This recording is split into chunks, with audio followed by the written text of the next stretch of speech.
Dan untuk mengulas lebih dalam lagi pemirsa terkait dengan hal ini, kita telah terhubung bersama dengan sejumlah narasumber melalui sambungan virtual. Ada Ketua Indonesia Police Watch atau IPW Sugeng Teguh Santoso dan Anwar Abbas, Wakil Ketua MUI. Halo, selamat malam. Assalamualaikum Bapak-Bapak. Selamat malam. Baik. Assalamualaikum Mbak Suksa. Baik, terima kasih telah meluangkan waktunya bersama kami di Berita Satu Utama. Saya ingin ke Pak Sugeng terlebih dahulu deh. Pak Sugeng, kalau kita lihat kasus ini sangat heboh, lagi-lagi terjadi. Dan ini paling memilukannya adalah di pondok pesantren lagi ya. Nah, bagaimana IPW melihat terkait dengan khusus dalam persoalan ini alasan dari Polresta Pati yang belum menahan tersangka dengan dalih kooperatif? Apakah ini cukup, Pak?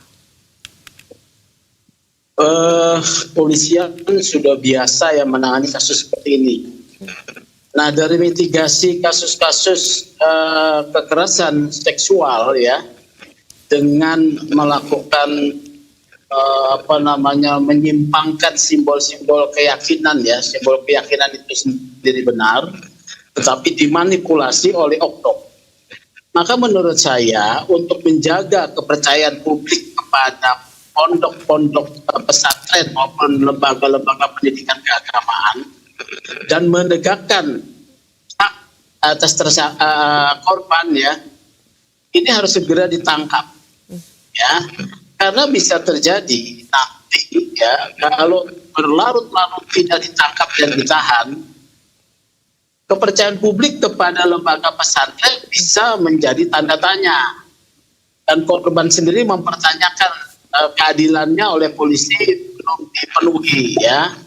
Walaupun polisi membutuhkan pembuktian ya, saran saya bergerak cepat ya. Ada beberapa alat bukti yang harus memang dipenuhi. Pertama, selain keterangan saksi adalah keterangan alat bukti yang diperoleh secara scientific crime investigation, yaitu kalau ini ada aspek ruda paksa ya, ruda paksa itu pemerkosaan, itu tentu diperiksa oleh dokter forensik. Tapi kalau misalnya bukan ruda paksa tapi pelecehan yang menimbulkan traumatik, alat bukti yang dibutuhkan adalah visum et repertum psychiatrum. Visum et repertum psychiatrum ini untuk mendapatkan informasi sejauh mana traumatik yang dialami oleh korban.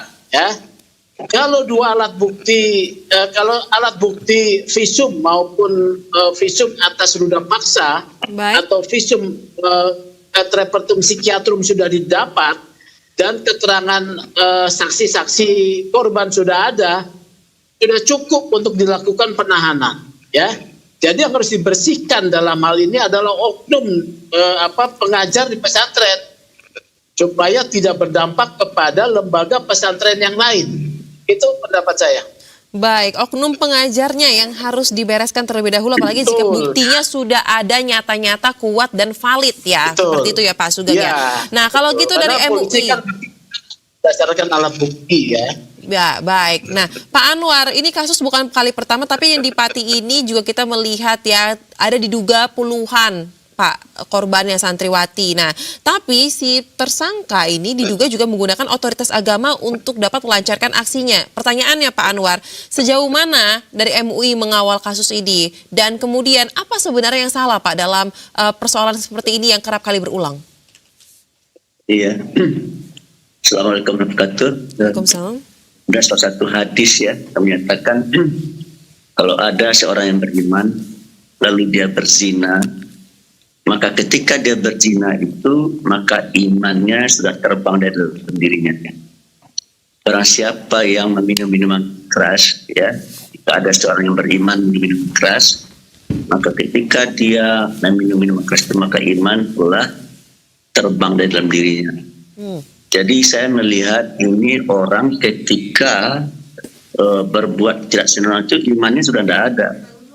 Oleh karena itu dia bukan seorang kiai ketika melakukan praktek-praktek yang seperti itu ya. Dia adalah seorang manusia biasa yang imannya sudah terbang dari dalam dirinya. Oleh karena itu saya terus terang sejalan dan sepakat dengan Pak Sugeng tadi ya. Jangan dibiarkan kasus ini berlama-lama ini. Karena kalau seandainya kasus ini berlama-lama, maka ibaratnya nilai setitik merusak susu sebelanga ini. Jadi peristiwanya hanya terjadi di sebuah pesantren, tapi pesantren-pesantren yang lain ikut ketiban jelek gitu. Oleh karena itu saya minta betul kepada pihak aparat supaya masalah ini diselesaikan secara cepat ya, dan supaya tidak merembet ke yang lain-lain. Ya kita kan tidak bisa ya peristiwa di satu tempat diberlakukan dicapkan kepada tempat-tempat lain, bukan sebuah hal yang tidak baik dan tidak benar. Oleh karena itu saya memang menghimbau kepada pihak aparat kepolisian untuk memproses kasus ini secepatnya untuk dilimpahkan kepada kejaksaan untuk dibawa ke pengadilan agar yang bersangkutan dihukum dengan hukuman yang seberat-beratnya ya. Terima kasih. Baik, MUI mendukung penegakan hukum yang tegas dalam persoalan ini. Nah, kalau begitu, Pak Sugeng, berdasarkan pengalaman panjang Anda juga ya, Pak Sugeng ya, apakah ada catatan mungkin benang merah yang bisa kita lihat bersama ketika kasus hukum berkaitan dengan salah satu tokoh agama, apalagi mungkin tokoh agama ini yang cukup memiliki banyak pengikut ya, seperti di pondok pesantren ya.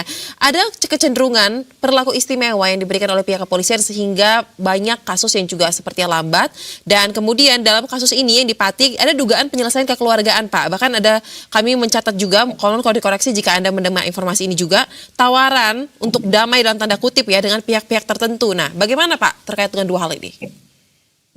Catatan IPW bertindak tegas ya selama ini. Ada dua kasus yang cukup menarik dan cukup besar ya, yaitu kasus yang di pondok pesantren di Bandung Cibiru, itu kan hukumannya adalah hukuman seumur hidup ya.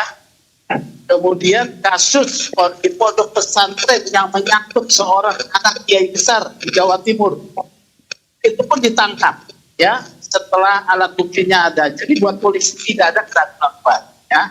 Catatan IPW seperti itu, dan dalam kasus-kasus lain juga seperti itu ya, bukan di pondok pesantren, tapi misalnya di lembaga-lembaga keagamaan lain yang menyangkut seorang pimpinan agama ya, agama lain juga ada. Nah, yang harus menjadi perhatian memang pengawasan.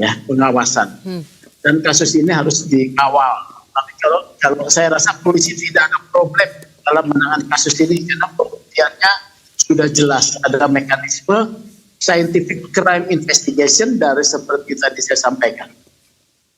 Baik. Nah, kalau begitu, Pak Anwar, Anda dari MUI, mewakili MUI sangat setuju agar kasus ini ditegakkan sesuai dengan aturan hukum dan yang bersangkutan, tersangka juga sudah tidak pantas disebut sebagai kiai. Nah, bagaimana dengan usulan dari PPPA nih, Pak Anwar? Menteri PPPA mengatakan jika memang ternyata kasus ini terus bergulir dalam ranah hukum dan memang juga korban sangat banyak, ditutup secara permanen pondok pesantrennya. Apakah menurut Anda ini juga hal yang perlu dilakukan atau bagaimana mungkin jalan tengahnya? Ya, jadi kalau kita marah sama seekor tikus, kita marah dengan seekor tikus yang mengandung padi yang dibakar. Jadi tikusnya saja yang kita bahkan yang kita tangkap gitu kan. Dan saya rasa sudah dilakukan oleh pihak aparat kepolisian ya, yang bersangkutan sudah ditangkap ya, tinggal diproses gitu.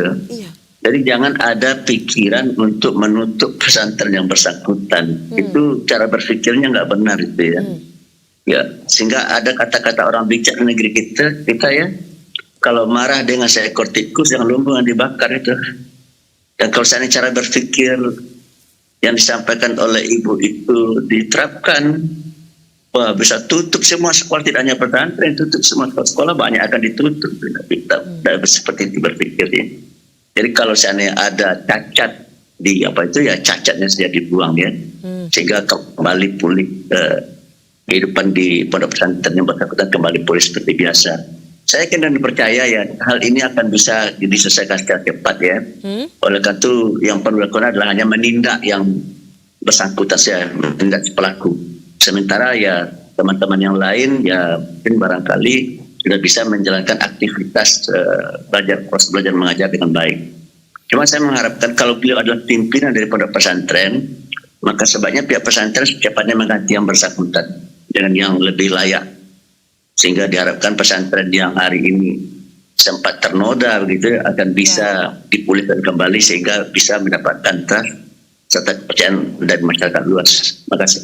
Baik, jadi fokus kepada oknumnya ya Pak ya, kepada pihak subjektif yang tidak harus menutup sampai dengan pondok pesantrennya. Terakhir kalau begitu kepada Pak Sugeng, menurut hemat Anda Pak Sugeng, untuk menangani kasus-kasus seperti ini yang bolak-balik kerap kali terjadi kalau kita lihat ya, apakah perlu ada suatu perubahan dalam penanganan kasus-kasus seperti ini agar keberpihakan kepada korban dan juga kepada saksi ini lebih dijamin lagi Pak, agar tidak lagi menjadi kasus-kasus yang kita lihat lama pengungkapannya dan lama juga untuk ditahan? Polri sudah memiliki namanya Direktorat PPH ya, perempuan dan perlindungan terhadap anak. Sudah ada direktoratnya. SOP penanganan di sana juga sudah ada. Jadi menurut saya tinggal dijalankan saja ya. Tidak ada, kalau saya melihat tidak ada keraguan buat penegak hukum ketika buktinya sudah terpenuhi untuk menahan dan menangkap dan menahan. Kita akan lihat beberapa hari ini masih akan ditangkap ya. Kalau memang belum ditangkap, ya kan belum datang nih dipanggil hari Senin ya. Maka polisi akan mengeluarkan surat perintah membawa atau menangkap. Sudah pasti itu ya. Yang kedua mungkin ini maksud saya ya. Kalau pendidikan umum itu sekolah itu guru itu ada sertifikasi, menurut saya justru pendidikan pesantren harus lebih ketat ya sertifikasi guru-gurunya ya, karena di sini yang dipertaruhkan adalah simbol-simbol keagamaan yang harusnya dijaga bersama ya. Oleh karena itu person pengajarnya sertifikasinya harus lebih ketat daripada guru hukum. Apalagi dia bentuknya boarding ya. Boarding ini asrama, sangat rentan ya. Jadi memang harus ada tes psikologi termasuk ya. Apakah seorang guru pesantren itu cenderung suka pada sesama jenis ya, punya potensi kemudian melakukan pelecehan seksual, itu ada mekanisme untuk pengujian tes psikologis itu ya. Jadi masukan saya begitu, sertifikasi lebih ketat. Baik, jadi sebenarnya untuk kasus penegakan hukumnya sudah cukup, tapi mungkin sertifikasi dari para tenaga pengajarnya dan juga yang terlibat dalam pondok pesantren tersebut yang perlu diperketat lagi ke depannya sehingga tidak terulang lagi kasus-kasus seperti ini. Baiklah, kita akan kawal terkait dengan penanganan kasus ini. Besar harapan seperti yang Bapak-Bapak harapkan, ini dapat ditegakkan sesuai dengan aturan hukum dan juga oknum-oknum tersebut dapat diberikan ganjaran sesuai dengan perbuatannya. Terima kasih Pak Anwar dan juga Pak Sugeng. Salam sehat, selamat kembali beraktivitas. Salam.